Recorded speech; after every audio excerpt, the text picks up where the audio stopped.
new U.S. ambassador to Ukraine on how to handle questions about Burisma Holdings and, yeah, the millions they're paying no experience Hunter Biden. Imagine if Donald Trump did this. Imagine that. And if you're wondering, by the way, this is the same ambassador to Ukraine who recently apparently testified that I had some role in the allegations that led to her resignation. In reality, despite the obsessive fake news reporting by the media mob, I don't know anything about this woman. Her name was barely mentioned but a few times on this program, just in passing, basically. And to this day, I haven't talked to anyone from Ukraine that I knew was from Ukraine. Nobody, ever. I certainly was not lobbying for her removal. But that did not stop the mass hysteria from the mob over yours truly. I think they like putting my face on TV because then they can trick viewers that never would watch them thinking it's Fox. I don't know. Take a look.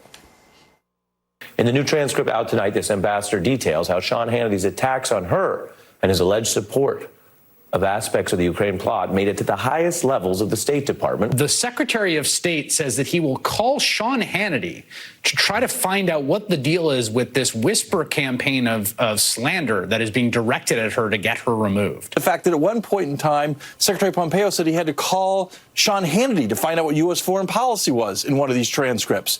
So, I mean, the level of insanity and craziness and venality is just unmatched. She basically is saying, hey, you got state media is out to get you right now. That's what that is. That's you know, what happened with TASS, you know, in the Soviet Union in 1974. It's like state media is turned against you. The only way to get the guys in state media to back off is to offer a sacrifice to the gods.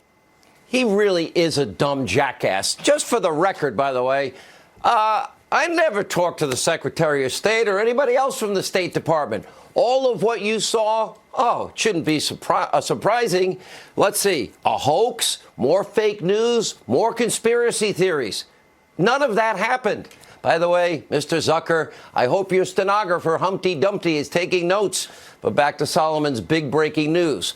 Now found in the newly uncovered documents. Oh, and by the way, this is real news. In 2016, a sample question and answer section actually is prepping this ambassador person, who I don't know who and much about, how to answer questions during her Senate confirmation hearing.